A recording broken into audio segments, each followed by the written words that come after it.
Et le brief de cette personne était de nous dire « Je veux passer sur une gestion 100% passive tout en conservant des revenus complémentaires qui sont nécessaires pour compléter la retraite qui n'est pas très élevée pour cette personne. » Bonjour à tous, je suis Clément Renaud, le fondateur de Louvainvest, la meilleure plateforme pour investir en SCPI. Et aujourd'hui, on rentre dans un cas très concret pour optimiser la retraite de ses parents. N'oubliez pas, comme d'habitude, vous avez accès à tous nos outils, nos simulateurs et les liens de prise de rendez-vous dans la description. Et comme toujours, n'oubliez pas de vous abonner pour ne rien rater de nos prochaines vidéos. Alors comme indiqué, l'objectif de cette vidéo, c'est de voir avec vous comment on peut aider ses parents à optimiser leur retraite. Alors on part sur un cas, on imagine Solange, 55 ans, cadre supérieur, qui gagne bien sa vie, mais qui paye beaucoup d'impôts. Elle veut préparer sa retraite intelligemment et elle a 100 000 € disponibles. On va voir avec vous une première solution qui pourrait être mise en place pour Solange. La première solution à laquelle on pourrait penser, c'est d'acheter des parts de SCPI en direct pour de la pleine propriété. Néanmoins, on va le voir, ce n'est pas nécessairement optimal. On va réfléchir dans ce cas-là à aider Solange à optimiser sa future retraite. On l'a dit, hein, elle a 55 ans, donc on pourrait imaginer qu'elle parte à la retraite dans à peu près 9 ans. Imaginons qu'elle prenne sa retraite à 64 ans. Et donc l'objectif, c'est de voir avec elle comment faire pour optimiser son montage pour sa future retraite. Et donc dans le cas de la nue propriété, l'intérêt par exemple, c'est que sur ces 100 000 € qu'elle peut investir, eh bien, en les achetant en nue propriété, elle va les acheter avec une décote. On va dire une décote de 30% pour l'exemple. Ce que ça veut dire donc, c'est qu'en investissant 70 000 €, eh bien, elle est capable d'acheter le même nombre de parts que si elle achetait ses parts en pleine propriété, mais que, donc c'est la différence, hein, c'est bien l'enjeu de la nue propriété, c'est que vous achetez moins cher vos parts, mais en contrepartie, vous avez des revenus qui sont différés, c'est-à-dire que vous n'avez pas de revenus pendant la durée de démembrement. Donc là, en l'occurrence, dans notre exemple, pendant 10 ans, elle ne touche pas de revenus et donc elle n'augmente pas non plus son imposition durant cette période de 10 ans. À la fin du démembrement, ces parts qui sont en nue propriété deviennent donc des parts en pleine propriété et elle commence à percevoir des revenus complémentaires. Alors pourquoi c'est intéressant ? Eh bien parce qu'on a dit que Solange avait 100 000 € à placer pour aider sa retraite. Imaginons un rendement à 6%. Si elle avait acheté en pleine propriété, elle aurait pu espérer gagner à peu près 6 000 € annuels via ses parts en pleine propriété. Mais en investissant en nue propriété avec une décote, elle va être capable de générer un accroissement de la valeur de ses parts. Donc en achetant pour 100 000 € de parts en nue propriété, eh bien dans 10 ans, ces parts vaudront plutôt 140 000, 150 000 €. Et donc, les 6 000 € de revenus complémentaires à 6% sur 100 000 € eh bien, seront plus importants puisque lorsque ces parts en pleine propriété seront remembrées, qu'elles vaudront donc, imaginons, 140 000, 150 000 €, eh bien les 6% de rendement ne seront plus calculés sur 100 000, mais sur 150 000 €. Et donc, à la retraite, Solange aura donc un complément de revenu qu'on peut estimer aux alentours d'environ 9 000 € par an. C'est donc quasiment 50% de gain par rapport à une méthode un peu plus classique d'achat de parts en pleine propriété. Alors les avantages de ce montage pour préparer sa retraite sont très clairs.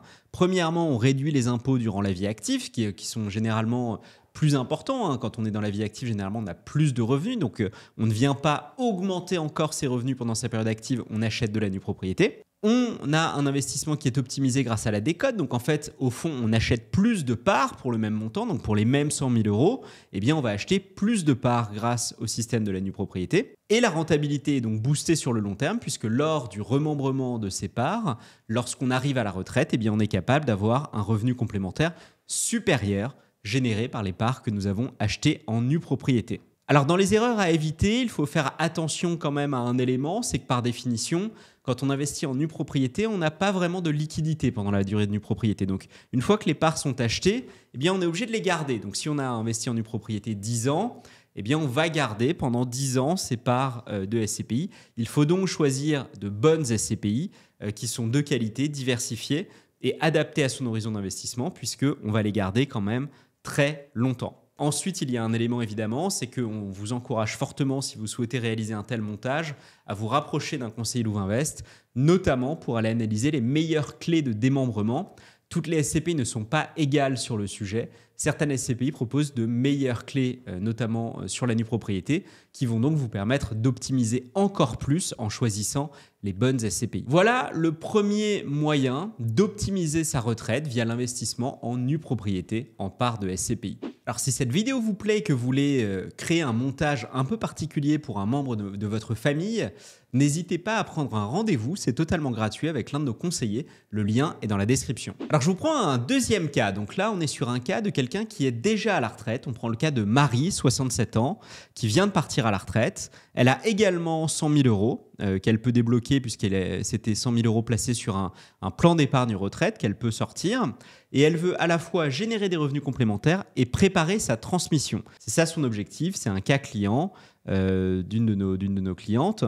Évidemment, les noms ne sont pas les mêmes, hein, je vous rassure. Et donc, qui souhaite revenus complémentaires et optimiser une transmission. Bien, la solution que nous avons préconisée dans son cas, c'est ce qu'on appelle le démembrement familial. Et je vous explique en détail comment ça marche. Dans un premier temps, Marie va faire un don à son fils, un don manuel de 60 000 euros. Donc évidemment, on vous invite à vérifier que vous êtes bien dans la phase d'exonération de ces dons. Il y a des règles de 100 000 euros tous les 15 ans. Et donc Marie fait donc un don manuel de 60 000 euros à son fils, qui n'est donc pas imposable, puisqu'on est sous les critères, sous les limites du don que l'on peut faire sans être soumis à l'imposition. Et l'intérêt de faire ce don, c'est que donc, du coup, Marie garde 40 000 euros et a donné 60 000 euros. Son fils achète la nue propriété pour 60 000 euros. Et Marie investit les 40 000 euros en usufruit. Et donc, ce qui est intéressant, c'est qu'en fait, en investissant seulement 40 000 euros en usufruit viager sur cet investissement avec son fils, eh bien, elle va recevoir des revenus qui sont équivalents à si elle avait investi 100 000 euros, mais elle a déjà commencer à transmettre son patrimoine puisque son fils en détient la nue propriété. Et donc, à son décès, son fils récupère 100% des parts, c'est le principe du démembrement viager. Lors du décès de la personne, eh bien, le fils qui détient en l'occurrence la nue propriété obtient l'intégralité des parts et ne paye pas de droits de succession. On lui a fait un don de 60 000 euros, mais les parts qui valent 100 000 euros ne sont pas ensuite imposées lors de la succession. Elles ont déjà été données et entre guillemets, l'impôt a déjà été acquitté, même si en l'occurrence là, il est nul, mais il n'y a pas d'impôt supplémentaire par la suite. Donc en fait, Marie a déjà commencé à transmettre ses 100 000 euros de patrimoine via le démembrement viager. C'est donc un moyen qui permet à la personne qui est à la retraite de toucher des revenus jusqu'à la fin de sa vie. Et donc, ça peut aider sur tous les accidents de vie qui peuvent se produire, un changement de voiture, potentiellement même un jour une mise en EHPAD qui est évidemment extrêmement chère. Donc, ces revenus complémentaires pourraient être très bénéfiques à ce moment-là.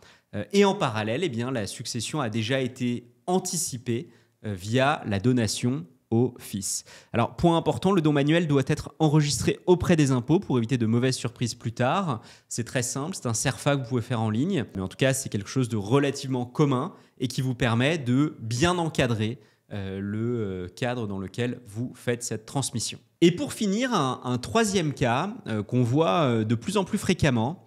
Alors le cas de Michel, 70 ans, propriétaire de plusieurs appartements qu'il ne veut plus gérer entre les locataires, les travaux et la fiscalité. Cette personne en a marre. On peut aussi imaginer que quand on a plusieurs appartements à 70 ans, ce soit un travail assez important. Et le brief de cette personne était de nous dire « Je veux passer sur une gestion 100% passive tout en conservant des revenus complémentaires qui sont nécessaires pour compléter la retraite qui n'est pas très élevée pour cette personne. » Alors la solution qui a été retenue avec son conseiller, c'est donc de revendre les biens et de les réinvestir, enfin de réinvestir le montant obtenu par la vente des biens via une SCI qui va investir en SCPI. Alors pourquoi via une SCI ? Eh bien parce qu'il y a deux avantages pour cette personne. Le premier, c'est de bénéficier de la fiscalité de l'impôt sur les sociétés et la possibilité de transmettre les parts de la société civile immobilière plutôt que les parts des SCPI tout en conservant la gérance. Et donc c'est un véritable système de transmission, un système familial qui est mis en place ici lors de la réorganisation du patrimoine de cette personne. L'explication en chiffres. Avant la revente, Michel détenait un bien locatif de 400 000 euros brut qui générait un rendement de 4% brut avec des contraintes de gestion. Cette personne donc revend son bien, récupère les 400 000 euros, place l'argent dans la SCI comme je vous l'ai expliqué et achète des parts de SCPI dont nous pouvons estimer que le rendement net de fiscalité étrangère est d'un peu plus de 5%. Donc en fait, on a un véritable gain aujourd'hui de rendement entre le bien immobilier locatif de cette personne et les SCPI qui ont été acquises. Alors, le résultat est très simple, plus de gestion, plus aucune gestion, des revenus qui sont plus réguliers, plus stables, puisqu'on n'a plus la problématique potentiellement d'impayés ou de changement de locataire, et une transmission qui est facilitée dans le cadre de la SCI. L'intérêt pour cette personne, c'est donc de supprimer ces contraintes de gestion, et donc, quand on est à la retraite, avoir une vie un peu plus calme, un peu plus tranquille. C'est l'une des demandes les plus fréquentes pour les personnes à la retraite, c'est d'avoir finalement moins de stress, pas de crainte de voir ses revenus fluctuer à la hausse comme à la baisse en fonction de contraintes potentielles sur la mise en location du bien. On a une meilleure diversification, une meilleure stabilité des revenus puisque tout à coup on a investi dans plusieurs SCPI. Ça, c'est un point important, hein. Un bien de 400 000 euros, c'est un bien qui finalement représente une part très importante du patrimoine de la personne. Bien en fait, ces 400 000 euros, ils vont être investis sur 5, 6, 7 SCPI et donc ils vont être excessivement diversifiés. Donc ça, c'est bien. Et on a la possibilité d'intégrer les héritiers dans la SCI et donc de commencer à faire de la transmission en faisant une donation, par exemple, des parts directement de la SCI tout en gardant la gérance. Et ça, c'est un point vraiment important, c'est que le modèle de la SCI permet d'avoir un système où on fait de la donation tout en ayant un véritable contrôle sur la SCI et donc en ne perdant pas ce contrôle via la donation. Alors attention à bien structurer la SCI. On vous invite évidemment à vous rapprocher d'un conseiller pour ce type de montage, notamment pour éviter une fiscalité trop lourde sur les revenus fonciers. N'oubliez pas qu'en SCI, vous avez deux options. Vous avez l'option impôt sur les revenus, donc c'est la transparence fiscale absolue qui ne change pas, du coup vous êtes vraiment imposé en tant que personne physique, ou l'option impôt sur les sociétés qui peut être très intéressante et ce qui était l'option retenue par Michel dans ce cas. Voilà, c'est la fin de cette vidéo. J'espère que vous avez appris quelques astuces concernant la retraite de vos parents. Et n'oubliez pas, comme toujours, de liker, commenter et vous abonner pour nous donner de la force.